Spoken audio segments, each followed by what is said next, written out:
Good morning everyone. एक सवाल जो लगातार हमें आप लोगों की तरफ से आ रहा था, चाहे वो हमारे एनरोल्ड स्टूडेंट्स हैं या चाहे वो एनरोल्ड स्टूडेंट नहीं भी हैं, तो एक सवाल जो आप लोग बार बार पूछे कि सर अगर 2023 को अप्रोच करना है हमें एग्जामिनेशन को, तो हम ये कैसे तय करें कि कौन सा ऑप्शनल हमारे लिए अप्रोप्रिएट रहेगा। क्योंकि जब हम तैयारी को स्टार्ट करते हैं तो हमें उस टाइम पे ब्लैंक होते हैं, हमें नहीं आइडिया कि कमीशन में कौन सा ऑप्शनल है जिसको अप्रिशिएट किया जा रहा है, या कौन सा ऑप्शनल है जो आपके पर्टिकुलर एकेडमिक क्वालिफिकेशन के साथ सिंक करेगा, आपके एप्टीट्यूड के साथ सिंक करेगा, आपके इंटरेस्ट के हिसाब से जाएगा। तो इन सारे ही सवालों का जवाब आज के सेशन में आपको मिल जाएगा काफी हद तक। अगर इसके अलावा भी कोई कंफ्यूजन है तो डिस्क्रिप्शन में आपको लिंक दिए गए हैं, आपको कॉन्टैक्ट नंबर दिया गया है, तो आप डायरेक्टली मेरे साथ कम्युनिकेट कर सकते हैं और अपने अगर आपके कोई भी डिलेमास हैं उनको आप जो है क्लियर अप कर सकते हैं। ऑलराइट, तो सबसे पहले अगर हमें तय करना है कि हमारे लिए अप्रोप्रिएट ऑप्शनल कौन सा रहेगा, तो इस निर्णय को लेना बहुत जरूरी है और टाइम से लेना जरूरी है। टाइम से लेना क्यों जरूरी है, एक चीज मैं आपको बता देता हूं, क्योंकि मैं बार बार एक चीज पे बात करता हूं कि हमें लेवल ऑफ कंपटीशन को समझना पड़ेगा। क्योंकि शायद हम लोगों का दौर वो था कि हमने बिना लेवल ऑफ कंपटीशन को समझे तैयारी करी है, तो उससे सीरियसनेस पे भी इंपैक्ट आता है और उससे स्ट्रेटेजी के ऊपर भी इंपैक्ट आता है। तो हमें ये मानना पड़ेगा 50,000 बच्चे में से 20 लोग हैं जो सिलेक्ट होते हैं, तो ऑलमोस्ट हर ऑप्शनल से केवल एक ही व्यक्ति सिलेक्ट होता है। एक्सेप्शन देखा गया, पिछले साल 4 लोग सोशियोलॉजी ऑप्शनल से थे, अदरवाइज जो बाकी के लोग थे वो सब अलग अलग ऑप्शनल के लोग हैं। तो मींस जनरली एक ऑप्शनल से एक ही व्यक्ति सिलेक्ट होता है। अगर एक ऑप्शनल से एक ही व्यक्ति सिलेक्ट होता है तो हमें ये मान के चलना पड़ेगा कि ऑप्शनल, कई बच्चे क्या गड़बड़ करते हैं, स्ट्रेटेजिक फेलियर जिसको मैं बोलता हूं, कि वो अपना ऑप्शनल पूरे साल कभी डिसाइड नहीं करते और एचएस की तैयारी करते हैं। उनके नजर में वो बहुत सीरियस तैयारी कर रहे हैं क्योंकि वो ज्यादा समय पढ़ रहे हैं, लेकिन ज्यादा समय पढ़ने को या केवल हार्डवर्क करने को हम सीरियसनेस ना माने। हम ये देखिए कि अगर आपके एग्जामिनेशन की कुछ सेट ऑफ रिक्वायरमेंट है, आपके एग्जामिनेशन ने बोला है कि आपको ऑप्शनल सब्जेक्ट भी पढ़ना है और 200 मार्क्स मेंस में ऑप्शनल सब्जेक्ट के हैं और आप उसको नहीं पढ़ रहे हो, आप केवल प्रीलिम्स को पढ़े जा रहे हो, आपकी लाइन ऑफ थॉट है कि जिस दिन मेरा प्रीलिम्स होगा उस दिन मैं मेंस को तैयार करूंगी या उस दिन ऑप्शनल को तैयार करूंगी, तो वो गलत स्ट्रैटेजी है। क्योंकि मैंने इसलिए बताया क्योंकि अगर पूरे हिमाचल में हर ऑप्शन से एक ही व्यक्ति को सिलेक्ट करना है तो हमें यह मानना पड़ेगा कि आपका ऑप्शनल आपसे बेहतर उस साल हिमाचल में किसी और दूसरे का नहीं होना चाहिए। ये 40 बच्चे का क्लासरूम, 50 बच्चे का क्लासरूम जो आपके कॉलेज में स्कूल में था वो क्लासरूम नहीं है, ये 40-50 हजार बच्चे के साथ अब आप कंपीट कर रहे हो, तो आपसे बेस्ट ऑप्शनल उस साल किसी का नहीं हो सकता, तब आपका आपके ऑप्शनल में सिलेक्शन होगा। इस चीज को बताना बहुत जरूरी था क्योंकि जब भी हम ऑप्शनल को उठाते हैं तो हम केवल बस अपने इंटरेस्ट को देखते हुए, एकेडमिक क्वालिफिकेशन को देखते हुए, ये देखते हुए कि जी रैंक 1 का एग्रीकल्चर था या पिछले साल रैंक 1 का एंथ्रोपोलॉजी था, तो ये देखते हुए हम जो है सीधा अपना जो है तैयारी करना स्टार्ट कर देते। ऑलराइट, हमें यह मानना पड़ेगा, इसीलिए ऑप्शनल को सही समय पे सिलेक्ट करना जरूरी है। तो सही समय क्या है, अगर आपको सन 2023 का एग्जाम देना है, दैट इज नेक्स्ट ईयर, तो आपको आज ऑप्शनल को डिसाइड करना पड़ेगा ताकि at least you are going to give 5-10 good months to your optional. 4-5 महीने में तो ऑप्शनल के ऊपर की हवा लगती है। अगर आपको हिमाचल में बेस्ट बनना है अपने ऑप्शनल में तो आपको 1 साल 10 महीना तैयार करना पड़ेगा, तब आप अपने ऑप्शनल के सबसे बेस्ट होगे हिमाचल में। तो इस चीज का विशेष ख्याल रखिए। तो इसीलिए ऑप्शनल का चयन करना और चयन में भी समय पे चयन करना बहुत आवश्यक है। तो इसलिए मैं आपको जो बात बोलना चाहता हूं कि राइट टाइम पे राइट डिसीजन लेना और राइट ऑप्शनल के साथ डिसीजन लेना सही जरूरी है। दूसरी बात, अगर ऑप्शनल एक बार गलत सिलेक्ट कर लिया, 1 साल गलत दिशा में एफर्ट जाते रहेंगे। पहले 1 और 2 साल ही गोल्डन पीरियड होते हैं अटेम्प्ट में के, क्योंकि उस साल आपकी सबसे ज्यादा एनर्जी लेवल है, सबसे ज्यादा क्यूरियोसिटी है, सबसे ज्यादा एफर्ट करोगे। आने वाले सालों में आपके एफर्ट, आपकी क्यूरियोसिटी सब कुछ घटेगा। तो मींस आपका जो गोल्डन पीरियड है अटेम्प्ट का वो फर्स्ट और सेकंड अटेम्प्ट है। तो अगर उस समय गलत ऑप्शनल ले लिया तो अगले साल एनर्जी डिक्रीज होगी 2 सालों के बाद। फिर अगर ऑप्शनल को स्विच भी किया तो आप उतनी एनर्जी नहीं लगा पाएंगे।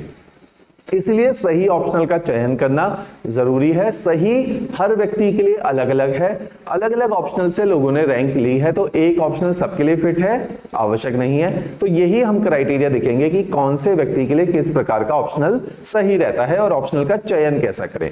तो इसी चयन के तहत हम देखते हैं कि अगर ऑप्शनल सेलेक्ट करना है, ये कुछ पॉइंटर है, ये पॉइंटर आपने जब इस सेशन को देखना है और आप एचएस के एक सीरियस विद्यार्थी हो, सीरियस एस्पिरेंट हो, तो आपको जरूर एक पेपर लेके बैठना है, क्योंकि इसके बाद आपको आत्मचिंतन करना पड़ेगा और उसके बाद ही आप इस जजमेंट पे पहुंचोगे कि which is the right optional for you. तो उससे पहले you are suppose to write certain set of points जिनके ऊपर ये चिंतन निर्भर करेगा, राइट। तो सबसे पहले आप देखिए, हमेशा मैं बोलता हूं आपने जिस चीज की पढ़ाई करी है बेहतर है उसको ऑप्शनल रखिए। जैसे यदि आप बॉटनी में बीएससी हैं, बॉटनी में मास्टर्स हैं, हाँ जूलॉजी में बीएससी है, जूलॉजी में मास्टर्स है, मैनेजमेंट पढ़ा हुआ है आपने, या आपने कोई भी सब्जेक्ट पढ़ा है, फिजिक्स पढ़ा है, केमिस्ट्री पढ़ा है, और उसमें आपकी कमांड है, दूसरी चीज उसमें आपकी कमांड है, उसमें आपका इंटरेस्ट है, आपका दिल करता है उसको पढ़ने का, आपका उसमें मन लगता है, तो उसको ऑप्शनल बना लीजिए। इसकी वजह है दो। सबसे पहला, आपने उसमें ग्रेजुएशन पोस्ट ग्रेजुएशन किया है, ग्रेजुएशन किया है तो मिनिमम आपने उसे 3 साल पढ़ा है, पोस्ट ग्रेजुएशन किया है तो 5 साल पढ़ा है, आपका उसमें दिल भी लगता है, पढ़ने का मन भी करता है, आपकी उसके ऊपर ग्रिप भी अच्छी है, तो ऐसे ऑप्शनल को क्यों छोड़ना। जब आप पूरे जीएस में 600 नंबर 200 200 200 के 3 जीएस पूरे नए प्रिपेयर करोगे जिसमें 12 सब्जेक्ट्स हैं, तो एटलीस्ट एक सब्जेक्ट ऐसा होगा इसके इन 12 के अलावा ऑप्शनल जो आपका जाना पहचाना होगा, जिसमें आपका एफर्ट कम लगेगा, तो उससे आपका जीएस भी स्ट्रांग होगा, क्योंकि जीएस को आप ज्यादा समय दे पाओगे, क्योंकि आधा ऑप्शनल तो आपका तैयार हो रखा है। तो मींस आपके ऑप्शनल में भी मार्क्स बढ़ेंगे और indirectly it is going to help you in GS as well. तो ऐसा ऑप्शनल इसलिए रखना चाहिए, आपका दिल करता है उसे पढ़ने का, क्योंकि उसमें ज्यादा पढ़ना पड़ेगा। कमीशन में आपको सिलेबस के मुताबिक नोट्स बनाने पड़ेंगे, आपको प्रीवियस ईयर क्वेश्चंस को एनालाइज करना पड़ेगा, आपको मॉडल आंसर क्रिएट करने पड़ेंगे, तो ऐसे ऑप्शनल को ले लीजिए। ऐसा ऑप्शनल रिवॉर्डिंग होता है। मैं आपको कुछ एग्जांपल्स दूंगा। हमारी लास्ट ईयर एक सिलेक्शन थी, Akanksha Sharma, rank 5, she was masters in botany from Delhi university. उसने अपने बॉटनी को ही ऑप्शनल बनाया और उस पर जी जान लगाई, and she has scored phenomenally well in optional. I guess she has scored more than 140 marks. एक उसने सेशन भी लिया है बॉटनी को लेके हमारे चैनल के ऊपर, जिसमें उसने बताया है कि कैसे उसने अच्छे मार्क्स को गेन किया है, राइट। तो ऐसा ऑप्शनल उसके साथ क्लिक हो गया। एक मयंक है, लास्ट ईयर रैंक 2 उनका आया है, लॉ ग्रेजुएट है, तो उन्होंने लॉ एज एन ऑप्शनल को रखा और उसी लॉ एज एन ऑप्शनल से उन्होंने पेपर लिखा और 2nd रैंक हासिल करी है। तो लोगों ने अपने एकेडमिक बैकग्राउंड के अनुसार ही ऑप्शनल को रख के पेपर को क्वालिफाई किया है। क्लियर। तो ऐसा ऑप्शनल हमेशा आपको रिवॉर्ड देता है। क्लियर हो गई बात। दूसरी बात, अब ऑप्शनल आपका है, लेट सपोज आपने कोई भी केमिस्ट्री पढ़ा है लेकिन आपका केमिस्ट्री में दिल नहीं लगता, आपको लगता है मेरी केमिस्ट्री उतनी स्ट्रांग नहीं है, तो अब आपको लगता है मैं कोई नया ऑप्शनल लेता हूं या लेती हूं। किसी ने इंजीनियरिंग किया है, बीकॉम किया है, उसको लगता है कॉमर्स नहीं लेना, इंजीनियर को लगता है मेरे को इंजीनियरिंग बैकग्राउंड वाला ऑप्शनल नहीं लेना, ठीक। तो अब आप अपने ऑप्शनल जो आपने पढ़ाई करी है उसमें खुश नहीं हो। Now you are looking for a change. First कि आपका दिल करता है, आपका उसमें कमांड है, गो फॉर इट। अब आया सेकंड चॉइस कि यार मेरा तो दिल नहीं लगता इसमें, मेरे को इसमें मजा नहीं आ रहा, मेरी कमांड भी नहीं है, तो मैं इस ऑप्शनल के साथ सर मारने से अच्छा कोई और ऑप्शनल ले लेता हूं। जब हमें कोई और ऑप्शनल लेना है तो मेरी पर्सनल राय है, जैसे मैं अगर एक कंप्यूटर में बीटेक हूं तो अगर मैं ऑप्शनल चेंज करूंगा तो मैं ऐसा कोई ऑप्शनल लूं जिसको जीएस में हेल्प मिले। अब मैं कंप्यूटर वाला होके बॉटनी नहीं लूंगा, मैं ज़ूलॉजी भी नहीं लूंगा, मैं फिजिक्स में नहीं घुस जाऊंगा, मैं मैथ्स में नहीं घुसूंगा। मैं कहूंगा जब एनर्जी मेरे को डालनी ही है तो मैं ऐसे ऑप्शनल में एनर्जी डालूं जिससे मेरे को जीएस में हेल्प मिले और जीएस से मेरे ऑप्शनल में हेल्प मिले। तो समझदारी क्या है, ऐसा optional low which is having overlapping with general studies. मैं बताऊंगा इसके उदाहरण कौन से ऑप्शनल। तो हमें जब सेकंड चॉइस पे आ जाना है तो हम जीएस से ओवरलैपिंग वाला ऑप्शनल लेंगे। जीएस से ओवरलैपिंग, मान लीजिए मेरे को दो सारे ऑप्शनल अच्छे लग रहे हैं। मैं जब क्लास पढ़नी शुरू करी तो मैंने देखा यार पॉलिटी बड़ी अच्छी है, सोसाइटी पढ़ा तो सोशियोलॉजी बहुत अच्छी लगी, ज्योग्राफी में बेंट ऑफ माइंड है क्योंकि मेरा साइंस बैकग्राउंड है, पब्लिक एडमिनिस्ट्रेशन हमें जो है वहां जाके पब्लिक को ही एडमिनिस्टर करना है, तो वो भी बहुत अच्छा ऑप्शनल है। तो मेरे को सारे ही ऑप्शनल एंटाइसिंग लगने लगे, राइट। तो मैंने जीएस में देखा 4-5 ऑप्शन है, हिस्ट्री भी एक ऑप्शन है, तो 5-6 मेरे को अब कंफ्यूज कर रहे हैं। अब आया थर्ड कि इनमें से भी आप देखो आपका सबसे ज्यादा इंटरेस्ट किस में है, सबसे ज्यादा इंटरेस्ट, और उसके बाद निर्णय लो कि मेरा इंटरेस्ट इसके अंदर है। नंबर 4, इंटरेस्ट के साथ साथ अब आपको देखना है एप्टीट्यूड।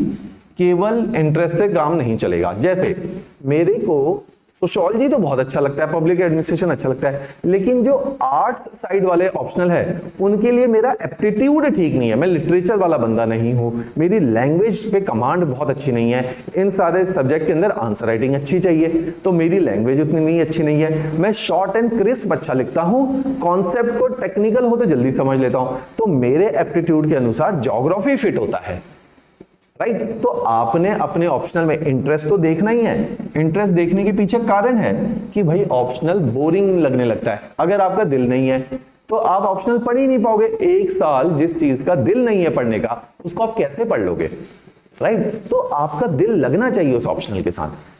तो ऑप्शनल इज मेक और ब्रेक, आपको बना देगा या बर्बाद कर देगा ऑप्शनल। क्लियर। बहुत सारे लोग होते हैं गलत ऑप्शनल को लेके वो फंस जाते हैं।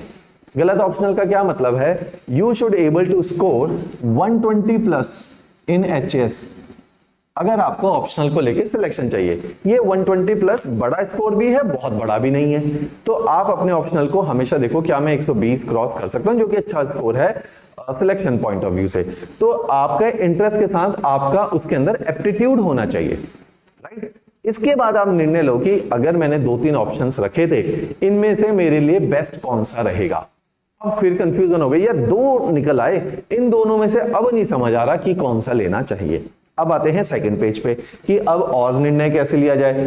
अब निर्णय लिया जाए कि 2 ऑप्शनल अवेलेबल हैं। लेट्स अज्यूम मेरे को पॉलिटिकल साइंस, अच्छा कई लोग, एक मैं कॉमन कंफ्यूजन बता देता हूं, लक्ष्मीकांत इस देश का नया संविधान बन चुका है, सबको लक्ष्मीकांत बहुत अच्छी लगती है। लक्ष्मीकांत अच्छी लगती है तो गलती होती है, चलो पॉलिटिकल साइंस ऑप्शनल ले लेते हैं।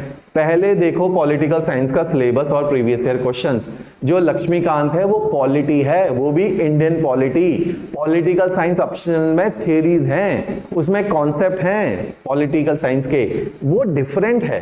कभी भी इंडियन पॉलिटी को पॉलिटिकल साइंस से मत कंफ्यूज करो, क्योंकि बहुत सारे बच्चों ने, मैंने उन्हें खराब होते हुए देखा है, क्योंकि उन्हें पॉलिटी थोड़ा सा अच्छा लगा। हिंदुस्तान में जो भी लक्ष्मीकांत को पढ़ेगा, पॉलिटी को पढ़ेगा, उसे अच्छी ही लगेगी क्योंकि नई चीजें हैं, लेकिन उसके चक्कर में पॉलिटिकल साइंस ऑप्शनल लेने की गलती नहीं करना है, क्योंकि वो डिफरेंट है, पॉलिटी से डिफरेंट है। तो इसलिए पॉलिटिकल साइंस स्कोर नहीं कर पा रहे बच्चे, क्योंकि वो गलती से वो ऑप्शनल तक पहुंचे हैं। बाद में पता चला 1 साल पढ़ने के बाद, यार ये तो मेरे बस का था नहीं, इसमें इंटरेस्ट है नहीं। ठीक, तो आपने जिस ऑप्शनल के बेस तक पहुंच गए कि 2 ऑप्शनल आगे सामने, जी सोशियोलॉजी में सबसे ज्यादा सिलेक्शन हो रही है, तो सोशियोलॉजी भी अच्छा है, छोटा है, लेकिन पॉलिटिकल साइंस भी बड़ा अच्छा लगता है, एप्टीट्यूड दोनों में बहुत अच्छा है, तो अब इनमें से कौन सा ऑप्शनल लें।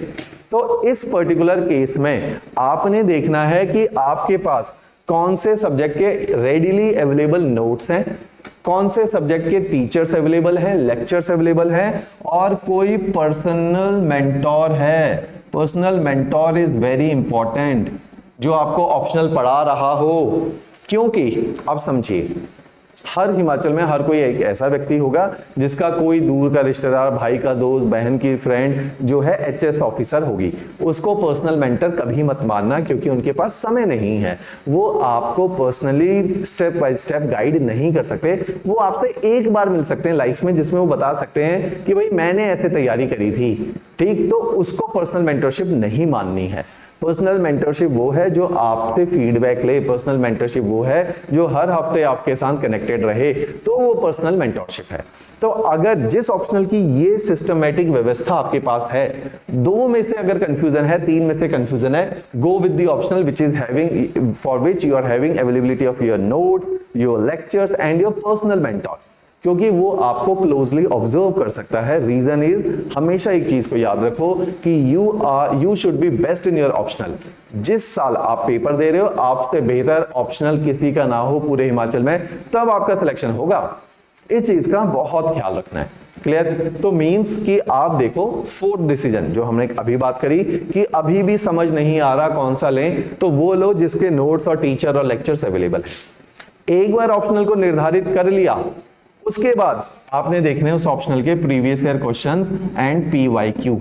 ये वैसे भी हेल्प करेंगे। दो ऑप्शनल आपने सिलेक्ट कर लिए, सिलेक्ट किए अभी ब्रॉड आइडिया देके, चलो यार इसका सिलेबस देख लेते हैं कि मेरे को तो पॉलिटिकल साइंस सुनने में अच्छा लग रहा है, लेकिन सिलेबस में देख तो लूं कितना बड़ा है, तो सिलेबस से आपको विस्तार उसका पता चलेगा। ठीक, प्रीवियस ईयर क्वेश्चन से उसकी डेप्थ पता चलेगी। तो you should able to understand the range plus depth of the optional. ये उन लोगों को भी हेल्प करेगा जिन्होंने मान लो बीएससी फिजिक्स करी है, एमएससी फिजिक्स करी है, now they are confuse between physics and maths, क्योंकि मैथ्स भी बहुत पढ़ ली होती है फिजिक्स के केस में। तो इन दोनों में से भी क्या ज्यादा एप्रोप्रिएट रहेगा? केमिस्ट्री वाला सोचता है कि क्या केमिस्ट्री लूं या नहीं लूं, गो with the previous year questions and syllabus. Mentor नहीं मिल रहा, लेक्चर नहीं मिलेंगे इसके केमिस्ट्री के, फिजिक्स के, मैथ्स के, कोई दिक्कत नहीं है, चलो प्रीवियस ईयर क्वेश्चंस को देख लेते हैं। साइंस वाले ऐसा करिए, प्रीवियस ईयर क्वेश्चंस को देखिए, राइट, सिलेबस को देखिए, उससे आपको पता चलेगा यार ये डेप्थ में आया हुआ है, जो मैंने ग्रेजुएशन पोस्ट ग्रेजुएशन में पढ़ा था क्या वो कामयाब है यहाँ पर, उससे पता चलेगा। उसके बाद भी कंफ्यूजन हो, मेरा नंबर आप लोगों के साथ डिस्क्रिप्शन में शेयर्ड है, आप मेरे से बात कर सकते हैं, लेकिन फाइनल कॉल पे कि मैं इन 2-3 ऑप्शनल तक पहुंच गई हूं। अब सर आप अपने एक्सपीरियंस के अनुसार मेरे को बता दो कि कौन सा ज्यादा एप्रोप्रिएट रहेगा कमीशन में। क्लियर हुई बात? थर्ड इज, अब जब ऑप्शनल को उठा दिया, अब उसकी रूपरेखा समझो कि अगले 4 से 5 महीने में आपके ऑप्शनल के नोट्स आपकी जेब में होने चाहिए। 4 to 5 months are more than sufficient to complete any optional for Himachal Pradesh. IAS की बात नहीं कर रहे, हिमाचल में सिलेबस हर ऑप्शनल का कम ही है। ठीक, 4 से 5 महीने में सिलेबस वाइज आपके पास नोट्स एक पॉइंट के होने चाहिए। दूसरी बात, सिलेबस वाइज नोट्स होंगे, लिखो टिका के आंसर्स, लिखो previous year questions, previous year questions भी आपके नोट्स के अंदर इंटीग्रेटेड होने चाहिए। तो इस तरह से आपने ऑप्शनल को डिटरमाइन करना है। अगर कोई बहुत अच्छी टेस्ट सीरीज मिल रही है आपके ऑप्शनल की, उसको ज्वाइन कर लो, वो आपको कुछ एक्स्ट्रा ही देकर जाएगी। क्लियर? तो इस तरह से आप अपने ऑप्शनल को अप्रोच कीजिए। तो इस वीडियो से आपको मुझे लगता है काफी हद तक ये हेल्प हो गई होगी कि आप कौन से ऑप्शनल तक पहुंच सकते हैं। कुछ एक पॉपुलर जीएस के ऑप्शनल है मेरी दृष्टि में, मैं वो आपसे डिस्कस करता हूं कि अगर जीएस में से ऑप्शनल लेने हैं तो you can take sociology as an optional. Sociology को फर्स्ट पे लिखने का इसलिए ऑब्जेक्टिव है, लास्ट ईयर 4 रैंक सोशियोलॉजी से आई थी, छोटा ऑप्शनल है, जैसे मोहित रतन की रैंक थी सोशियोलॉजी से, शिखा भी सोशियोलॉजी से थे, अक्षय जी हैं एक वो भी सोशियोलॉजी से थे, तो 3-4 लोग हैं जो सोशियोलॉजी थे। इस बार हम लोगों के पास 22 बच्चे हैं इंटरव्यू में, उन 22 में से भी I guess 14 to 15 student are from sociology optional. तो this is the optional which is being rewarded in the examination by the commission. तो भाई जो ऑप्शनल को कमीशन रिवॉर्ड कर रहा है, तो अगर आप 2-3 ऑप्शनल में कंफ्यूज और सोशियोलॉजी उसमें से वन ऑफ देम है, तो go with the sociology, go with the sociology, आंख बंद करके ले लो, आपको सिलेक्शन से मतलब होना चाहिए बस, राइट। तो सोशियोलॉजी के साथ आप जा सकते हो। तो सोशियोलॉजी ठीक ऑप्शनल है, छोटा है, क्रिस्प है, उसको कर लीजिए। अच्छी बात क्या है कि हमारे साथ एक सर हैं, उनका नाम है Divya Pratap sir. Divya Pratap sir already civil services में ही हैं, यूपीएससी क्वालिफाइड व्यक्ति हैं, दिल्ली के अंदर इस टाइम पे हैं एक डिपार्टमेंट में, तो ये सोशियोलॉजी ऑप्शनल पढ़ा रहे हैं। इनसे हमने रिक्वेस्ट करी है कि आप थोड़ा सा समय निकाल के जो बिगिनर्स हैं उनके लिए 10-15 बेसिक वीडियोस बना दें, ताकि उन्हें सोशियोलॉजी ऑप्शनल में एक दृष्टि डालने में हेल्प मिल जाए कि अगर सोशियोलॉजी ऑप्शनल लेना है और उसको अप्रोच करना है तो what should be the right approach for sociology optional. और उन्होंने मेरे को वादा भी किया है कि आफ्टर 20th of May ही is going to make certain set of videos जिसमें विद्यार्थियों को हिमाचल के अंदर बहुत हेल्प मिलेगी। तो ये वीडियोस आपके लिए हेल्पफुल रहेंगे सोशियोलॉजी ऑप्शनल में। ऐसे ही वीडियोस, ऐसे ही पब्लिक एडमिनिस्ट्रेशन एक बहुत अच्छा ऑप्शनल है, विशाल सर हमारे पास पढ़ाते हैं। आपको चाहे उनसे पढ़ना है नहीं पढ़ना है, सिंपल गाइडेंस भी चाहिए तो is very happy to help. सारे हिमाचल जी के उन्होंने free of cost last year पढ़ाया भी था, सर्वे और बजट आपको वही पढ़ाते हैं, तो you can contact him regarding the same. ऐसे ही ज्योग्राफी मेरा ऑप्शनल है, मैं भी जैसे दिव्य सर से रिक्वेस्ट करी, मैंने भी खुद भी ज्योग्राफी के 8-9 ऐसे लेक्चर्स डाले। मैं कोशिश करूंगा कुछ और लेक्चर्स भी आपको ऑप्शनल के डाल के दूं, ताकि जो लोग घर पे तैयारी कर रहे हैं, सेल्फ स्टडी ही करनी है, कोई कोचिंग नहीं करनी, उनको भी हेल्प मिल जाए ज्योग्राफी में, और ज्योग्राफी की रूपरेखा और दायरा भी उनको पता चल जाए। तो ऐसे ज्योग्राफी ऑप्शनल भी मैं डालूंगा, राइट। तो geography is one of the very good optional, जिससे आपका जीएस कवर होता है, सोशियोलॉजी से जीएस कवर होता है, एसए कवर होता है, पब्लिक एडमिनिस्ट्रेशन में जीएस में हेल्प मिलती है, गवर्नेंस पॉलिटी कवर होती है, एसए कवर होता है। ज्योग्राफी में आपको पता ही है, ज्योग्राफी, एनवायरनमेंट, डिजास्टर मैनेजमेंट, ठीक, एनर्जी, स्पेस, एग्रीकल्चर, सब कुछ इससे कवर होता है। तो ज्योग्राफी बहुत अच्छा ऑप्शनल है। उसके अलावा अच्छा ऑप्शनल पॉलिटिकल साइंस भी है। तो पॉलिटिकल साइंस थोड़ा सा बड़ा है, आईआर इससे कवर होता है जीएस का, इससे पॉलिटी कवर होती है, तो political science is very good option. ऐसे ही एक बहुत अच्छा ऑप्शनल हिस्ट्री भी है, हिस्ट्री भी है। ओशन ने हिस्ट्री से क्लियर किया है लास्ट ईयर या उससे पहले भी जब वो वीडियो थी। तो हिस्ट्री एक बहुत अच्छा ऑप्शनल है। If you are having the right guidance तो go with the history as an optional. तो ये कुछ ऑप्शनल हैं जो जीएस के हैं, और ये जीएस के सब्जेक्ट्स में भी हेल्प करते हैं। ऑप्शनल तो अदरवाइज ये अच्छे ही हैं, रिवॉर्डिंग ऑप्शनल्स हैं, राइट। तो इस तरह से मुझे लगता है आपको इस वीडियो के माध्यम से काफी हेल्प मिली होगी कि हमें ऑप्शनल को कैसे अप्रोच करना चाहिए। इसके अलावा अगर आपकी कोई भी क्वेरी है ऑप्शनल को, आप मैंने बोला है कि लास्ट तक पहुंच जाते हैं, तो you can contact me, you can contact any of the faculties which are available with us. हम आपकी उनसे बात कराएंगे और आपकी हेल्प जरूर करेंगे। ऑलराइट जी, चलिए जी, थैंक्स अ लॉट।